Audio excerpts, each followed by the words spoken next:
My total cholesterol has gone from 280 to 120, triglycerides 235 to 81, and LDL cholesterol 150 to 55, mostly in the last 4 years. After 68 years of high numbers, when I first started getting lab tests like these, I thought the lab must have mixed up my blood tests with someone else's. Heart disease runs rampant in my family. Doctors and life insurance companies had been warning me for decades, and I tried a lot of things, but nothing seemed to move the needle. When I mentioned this in a previous episode, people started asking in the comments section, how? Well, I'm not 100% sure I do know, but I'll tell you what I think I know in this short episode. My father raised us on the high-meat, high-cholesterol diets that were so popular in the 50s and 60s.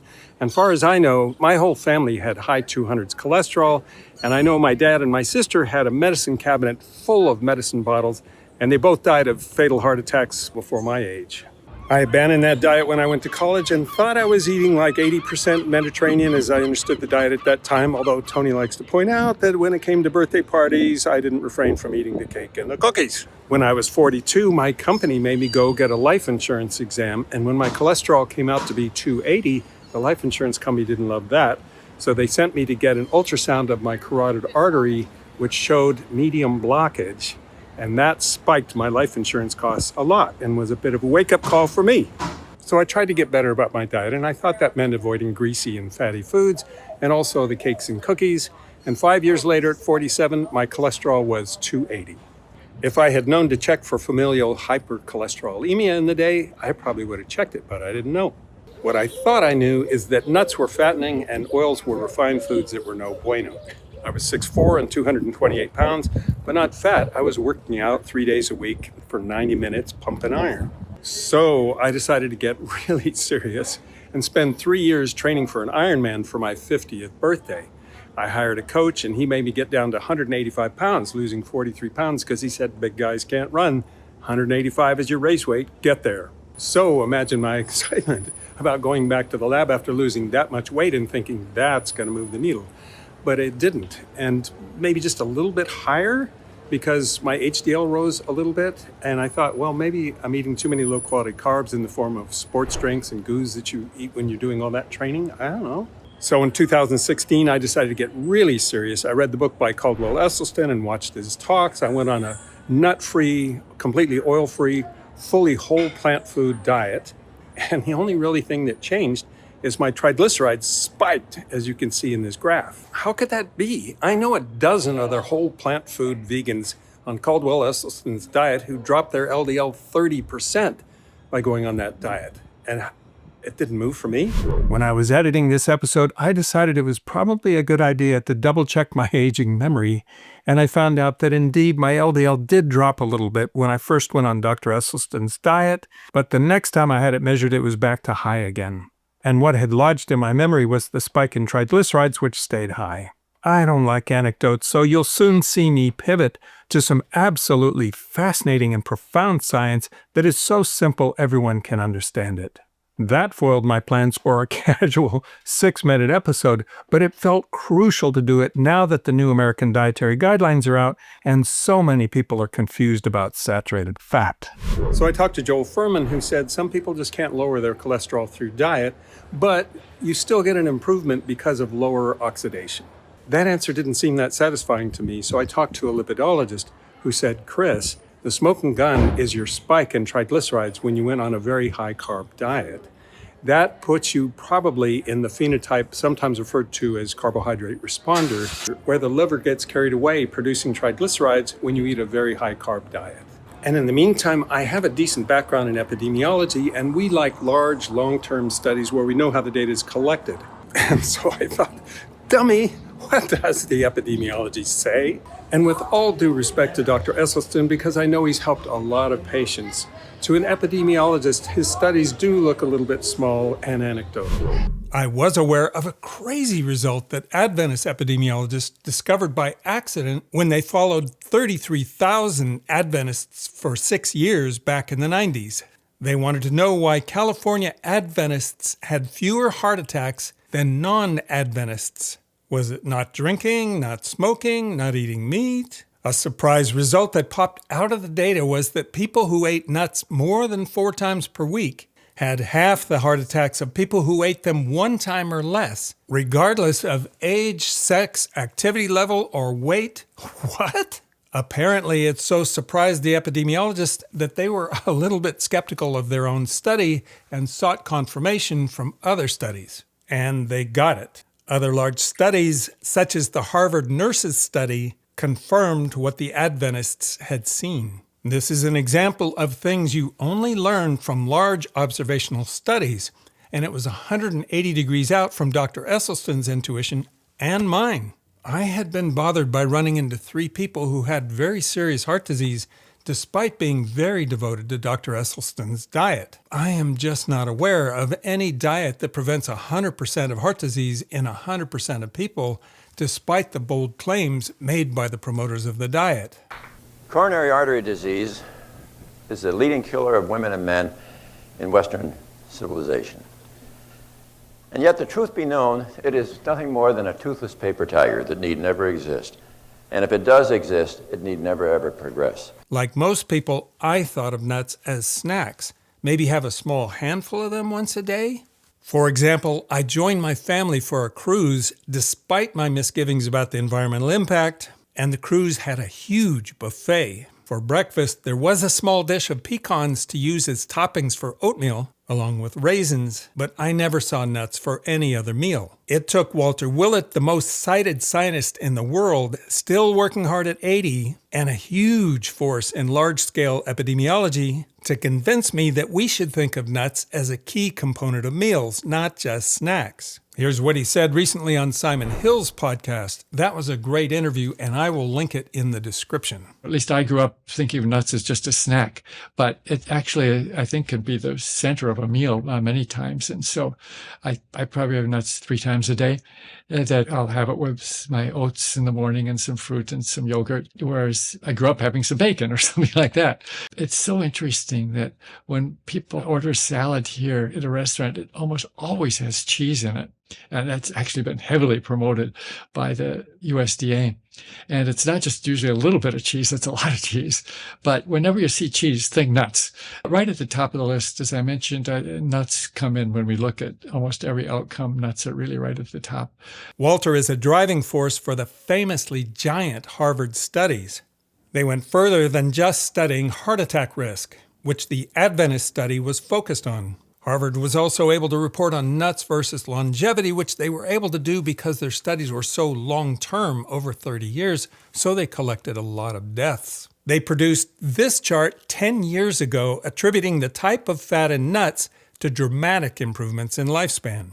What they're saying in this chart is if you were to reduce your consumption of carbohydrates by just 5% of your daily calories and replace those calories with red meat, butter, or cheese, your risk of dying would go up by 8%. If you replace them with sources of monosaturated fat like olive oil, almonds, avocados, or pumpkin seeds, your risk would go down 10%. But if you did it for sources of polyunsaturated fat like walnuts, salmon, or sunflower seed oil, your risk of dying would drop by over 25%. It's astonishing. I know. Some of you just screamed when you saw seed oils on this chart. I did too when I first saw it 10 years ago. Stick with me, we'll get to that. But I had a different bone to pick about this chart, and I was in Walter's home last month, so I got frisky with him because he's one of the creators of it. So this is the one bone I have to pick with you when you say that, because you use the word carbohydrate, and I never know what you mean by that word because it implies white flour. Right. So can you clarify what you mean when you say carbohydrate? Because you show that amazing chart. I'm sorry I didn't bring it. And he was exceptionally gracious about my obviously snotty attitude. Right. Well, keep picking that bone because you're exactly right. We spend a lot of time really shifting the emphasis from total fat to the type of fat. Yeah. And actually, I think almost equally important, we've done the same with carbohydrate. About the time this chart came out, they had actually published a really good paper about the difference between refined grains in saturated fat versus whole grains in saturated fat. Here's the key chart. It shows that trans fat is probably worse than saturated fat. Monosaturated fats are definitely better than saturated fat. The only question is by how much. Polyunsaturated fats are clearly even better than that. Refined grains appear pretty much neutral compared to saturated fat. Whole grains, however, are pretty much better than saturated fat. So the answer is the carbohydrates that they list in this chart represents the average of what the nurses and health professionals in their study eat, both refined and whole. But the association between nuts and seeds and oils on this chart caused a raging battle between my intuition and the data. My intuition was also raging, but they're processed. There's sometimes chemicals involved and heat. They're stripped of protein and fiber. They just can't be that healthy. Those are the kind of findings that shake the faith in nutrition science among people who don't have an epidemiology background, including many social media doctors. Just search social media and you'll get a face full of this. Could the seed oils be the primary cause of the diseases of civilization? Heart disease, hypertension, stroke, cancers, type 2 diabetes, metabolic syndrome, obesity, Alzheimer's disease, macular degeneration, the list goes on and on. This is exactly the hypothesis that I will present and defend today because I believe in it. Dr. Kenobi is probably a very skilled eye surgeon, but that is miles away from being a scientific researcher or epidemiologist. You also wouldn't ask him to operate on your liver, even if he had been surfing the internet for 2 years to see what people are saying about how to do it. And that is much closer to his expertise than epidemiology is. I was involved in environmental epidemiology related to the water testing my company was doing. I have seen this movie. Epidemiology was showing that PFAS forever chemicals were toxic in concentrations of 4 parts per trillion. That's 1 drop of water in 250 Olympic-sized swimming pools. No, that feels impossible. PFAS chemicals are related to Teflon, which should be inert. That concentration is insanely low, and yet the epidemiology proved correct yet again, and everyone's intuition wrong. I am very familiar with PFAS epidemiology, and those studies are not nearly as large or as long-term, and they have much less lifestyle data than Harvard nutrition studies have. Walter has some things to say about seeds. So at least in America, everybody's insanely gripped by seed oils, being so bad for you and everything. It's not intuitive to me that those oils are healthy. Why are they so healthy? There have been countless studies going back to Ansel Keys' studies back in the 1950s and 60s showing that... I love those studies. Right, that well-controlled randomized trials, polyunsaturated fat reduces LDL cholesterol, especially if it's replacing saturated fat. You can't account for all of that benefit with just the change in LDL cholesterol, that they also come with a lot of minor constituents. Basically, you have to go back to seeds, which are so interesting. They're little packages that contain a living organism there, the embryonic plant. These seeds are designed to protect that living tissue. First of all, you seal it off with lipid, so oxygen it can't get at it so well. And then you put lots of antioxidants and protective things that protect the tissue in there. So these oils are loaded with other minor constituents. So seed oils are healthy? Yes. If you look all over the internet, the belief is that they're pro-inflammatory. And there's really no evidence for that. And there's a massive body of evidence saying that seed oils are not pro-inflammatory. There are, I think, about 20 now randomized trials showing no increase in inflammatory factors in the blood. So I finally gave in to the data. I started eating bitchin' sauce, whose first ingredient is sunflower seed oil and second is almonds. I never thought I would eat anything like that in my life. It's really yummy, by the way, and no, I'm not sponsored. I mentioned at the beginning of the episode that I wasn't 100% sure why my numbers have dropped so dramatically over the last 4 years, and that is because maybe a year before I gave into the oils and the nuts, I gave into statins and started to take 40 milligrams of atorvastatin on the daily. Statins seemed to reduce my LDL maybe 30% down to 100-ish, but didn't move my triglycerides much. But it looks to me like it could have been a double whammy, because when I eased way up on the oils and the nuts, and I cut back on potatoes because Harvard has been saying they're like a refined carbohydrate, I saw numbers like I'm seeing now. So why did it take me so long to come to this? After all, we have very well run many randomized control trials showing that polyunsaturated fats lower LDL. There are equations, which I'll link in the description, which let you calculate by how much.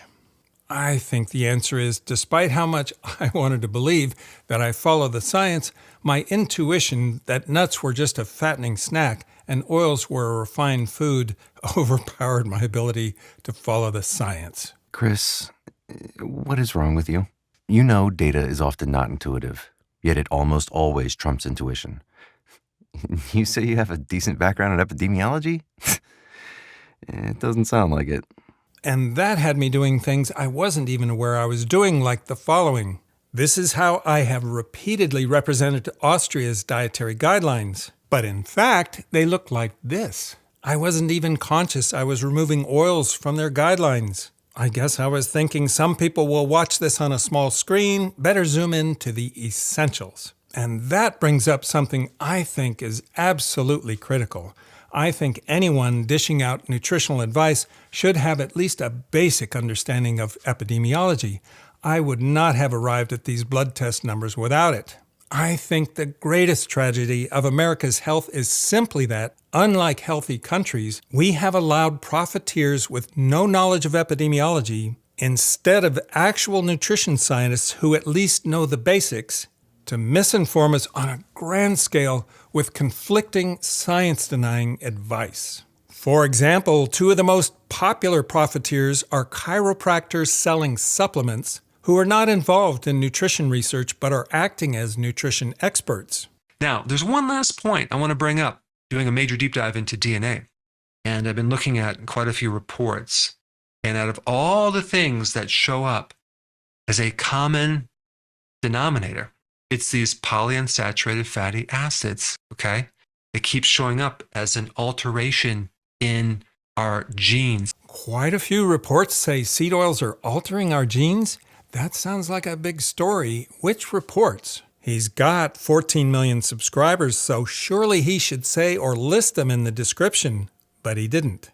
But if you do want to mess with your genes, Dr. Berg sells a polyunsaturated seed oil in his store. It's just $5 an ounce, but the benchmark price for premium extra virgin olive oil is around $1 per ounce.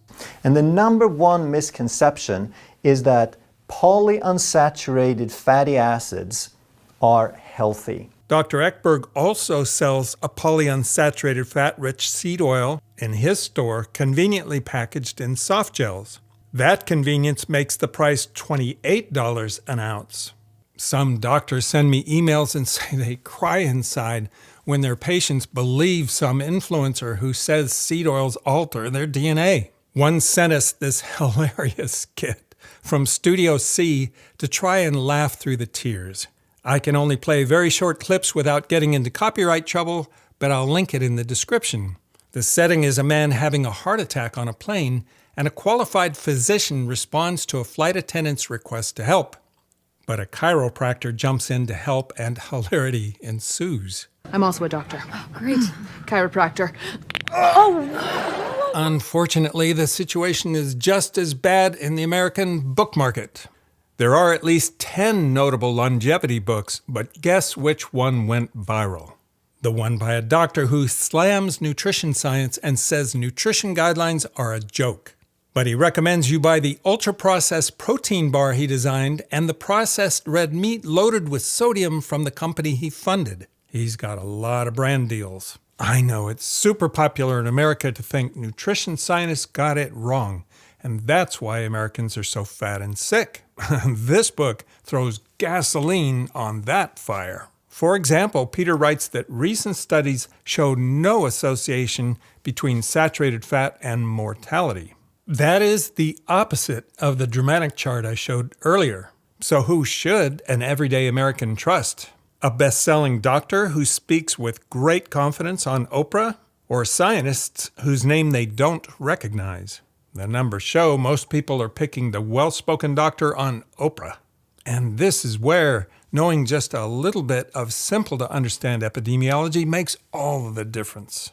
One paper Peter chose to make his point about saturated fat was called Total Dietary Fat Intake, Fat Quality, and Health Outcomes, a scoping review of systematic reviews. To a consumer or even a doctor with no background in epidemiology, which very few doctors have, this looks like an awesome paper. It's a review of 59 systematic reviews, and each systematic review has a whole bunch of papers in that review. That sounds so impressive, so many papers to compare to each other. But if you have even a wee knowledge of epidemiology, alarms go off and red flags pop up everywhere. For one thing, systematic reviews only require a laptop and internet connection. Industries whose profits are threatened by honest science love systematic reviews because they're cheap, quick to do, and they don't require many people to perform them. And they have a trick to play, which I'll get to. That was me pretending to be a magician. I need a rabbit out of a hat or something. There are a lot of journals published by companies like MDPI, whose business models are all about a high volume of papers. They have low acceptance criteria, quick turnaround, and very light peer review. You can flood the zone with systematic reviews. That's why editors of MDPI quit en masse in 2018, because they were under pressure to accept low-quality studies. I don't even know how you do a peer review of a review of 59 reviews, each having a whole bunch of papers, many of them low quality from publishers like MDPI. Nightmare. Compare that to primary research like Walter is doing, where you actually do science, not just surf PubMed. We've collected blood samples, urine samples, toenail samples, and we've collected many of these samples repeatedly over time. The number cataloged here is in the millions. Since 1976, more than 280,000 nurses of different ages and backgrounds donating their own biological specimens, then recording detailed information about their health, lifestyle, and medications for researchers like Dr. Walter Willett. We have dozens of big nitrogen freezers that are almost as tall as I am, loaded with thousands of samples. And that takes actually about $300,000 a year just to provide the liquid nitrogen to keep those samples cold. It's funded by the National Institutes of Health, not the food or pharma industries. Quality studies like that get published in top journals like Nature, where it's a long process with very deep peer review. I don't know if Peter read the paper he referenced. It's behind a paywall, but the systematic reviews they collected were designed around a mind-blowing number of conditions. He was seeking an answer to saturated fat and heart disease, but most of these studies were designed to look at cancers, and many of them were focused on other fats like omega-3s, dietary cholesterol, etc., not unsaturated fat. It's like wanting to know what makes a great NFL player. Wide open and a flick into the end zone by Jerome Simpson. Oh, goodness. Is it size? Speed? To find out, you decide to take a broad look at sports science. So you mash together 59 studies of sprinters, basketball players, marathoners, ice skaters, football players, etc. And at the end, you conclude the science isn't clear. Studies conflict because some of the top athletes don't have explosive speed and they aren't very big. Walter is co-author of a paper about how bad these papers can be. It's an easy read, just 2 pages, and I'll link it in the description. Psychologists have used more colorful language than Walter about these studies. Hans Eisnick famously wrote a paper calling one an exercise in mega silliness, comparing apples to oranges.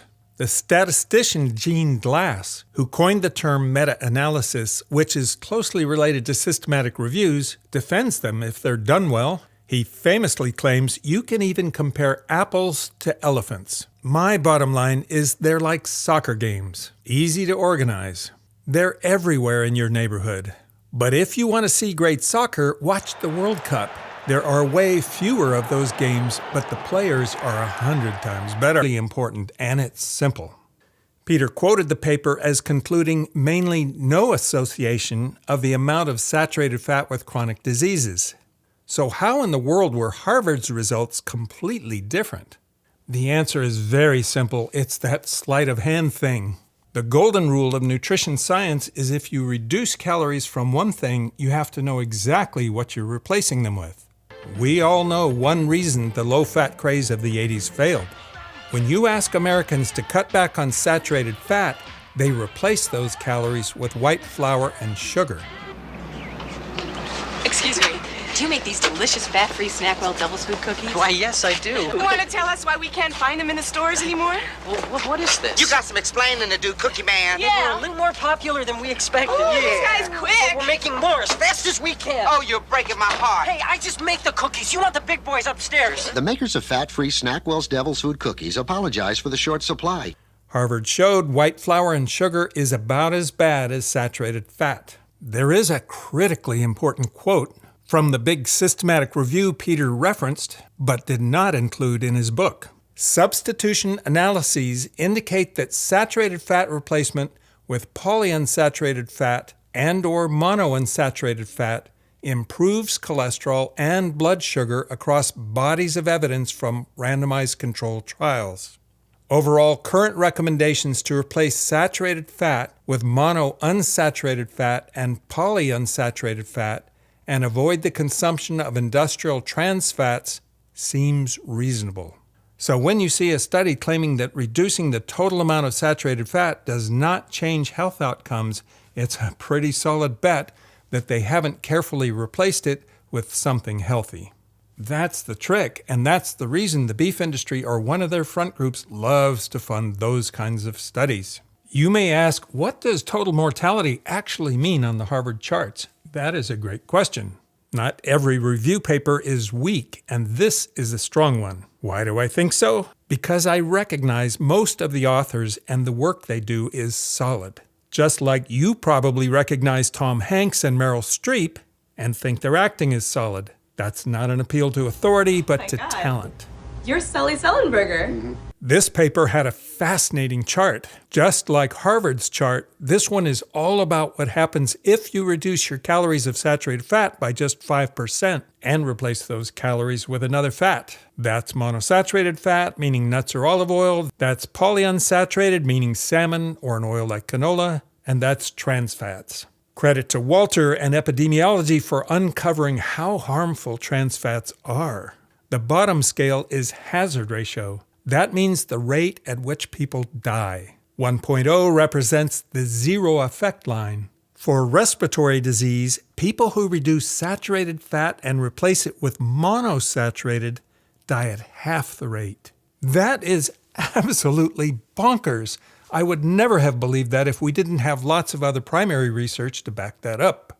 Moving up to neurodegenerative diseases, they also have a big effect size, just not as crazy big. The impact on cancer deaths was much lower, but it was still a mildly positive move away from saturated fat. I was surprised to see that for cardiovascular disease, this paper did not report a large effect for monosaturated fats, and the bar representing uncertainty was fairly broad. But the effect was big for polyunsaturated fats. What had very little uncertainty, however, was total mortality. Their numbers fell right in line with Harvard's. I mentioned that there are a lot of great longevity books. Here are 10 that I think are among the best. 2 of them are written by winners of the Nobel Prize. There is no controversy among them about the enormous effect of substituting healthy calories for saturated fat. Eric Topol put the Harvard graph in his book. So if the effect on mortality is that huge, why would the most popular longevity book be silent about it? In my years in tech, we had a saying, engineers are not very good at science, and scientists are not very good at engineering. But if they work together, they can put a man on the moon or build an AI. I think, tragically, the same is true between doctors and epidemiologists. Doctors like Peter are hopeless with epidemiology, and epidemiologists can't even begin to doctor. But big, long-term studies get them working together. Also, tragically, I laugh through the tears, as I think adding an epidemiologist as co-author of Peter's book would wreck sales. And that's because I have never heard one of them say, saturated fat is back, baby, eat butter. No, they put on their thick glasses, they look at the data, and they say, well, it looks like nuts are really healthy, and maybe you should eat some salmon. By the way, in his own life, Peter is not concerned about saturated fat. I don't go out of my way to eat saturated fat, but I'm also not like restricting it either. I would say I probably am in line with sort of where the average person is. But he also takes a cocktail of 3 cholesterol-lowering drugs. But what about my fear that nuts were going to make me fat? I did gain a few pounds over the last few years. Was it the nuts? There were some great papers over the last few years that also defied my intuition, and I'll let Walter explain. What do we understand about nuts and body weight? As the studies came out and the epidemiologic studies, nuts did not were not related to more weight gain. If anything, less weight gain. And then there were short-term studies looking at satiety, and those showed that nuts had really strong effects inducing satiety that was more durable. But again, you do have to be reasonable about everything, and you can't overdo that. A couple of years ago, my cardiologist told me in no uncertain terms that I needed to cut way back on my extreme exercise habits. Because of having rheumatic fever as a child, also a congenital abnormality in my heart, and because extreme endurance exercise increases the risk of AFib. I made an episode about that. I think it's more likely that the pounds I've gained came from not getting to eat as much now that I don't burn off as many calories. But my body composition was just measured at 6.8% fat, which seems decent for a 72-year-old who has been persuaded to do less exercise. I hired a trainer who is mean, so perhaps he's restoring a little bit of the muscle mass I had before I got into endurance events. That body composition scan came from a day 4 of us spent at a company called Human Longevity, Inc. Are you nervous about what they're going to find? I am nervous. Oh! I had my cameras rolling as we did full-body MRI scans, CT scans, getting our DNA sequenced, you name it. Once our DNA is fully sequenced, we'll publish an episode about what we found. We'll be very transparent about our results, even some concerning ones. On the good news front, my liver fat was just 2.7%. So the oils and nuts don't seem to be giving me visceral fat. Check to make sure you're subscribed if you're interested in that episode. And finally, the people who initially discovered that nuts were so healthy have continued to study them, and they discovered that a contributing reason for their health is the quality of proteins they bring. We made an episode with Walter Longo about that. Something simple I learned in my time in environmental epidemiology is good scientists rarely use emotionally charged culture war language like politicians do. If you ever do see a scientist cross over and use culture war language, it's a good bet they're selling something. A government issues a mandate telling its people what to eat, and boy, they got it wrong. Government issues a mandate on what you can eat? That is some culture war language. But if you have a side hustle to sell highly refined liquid calories to replace whole food meals, like cell biologist Ben Bickman has, you better go full culture war to gin up social media views to discredit every dietary guideline in the world, because they all encourage, but don't mandate, real whole food and at least some type of oil. And that, in my opinion, is the tragedy of America's health. As every author and film director knows, you can't get attention without emotion and conflict. Since epidemiologists never go there, they get no attention. But if you are willing to use emotionally charged language as Peter and Ben Bickman do, you can get big rich. The winning message is science got it wrong, but I can make you healthy if you just pay up for what I'm selling. His stark diagnosis and advice on what to do about it have attracted millions of followers and billionaire patients who pay hundreds of thousands of dollars to hear the words, "Dr. Attia will see you now."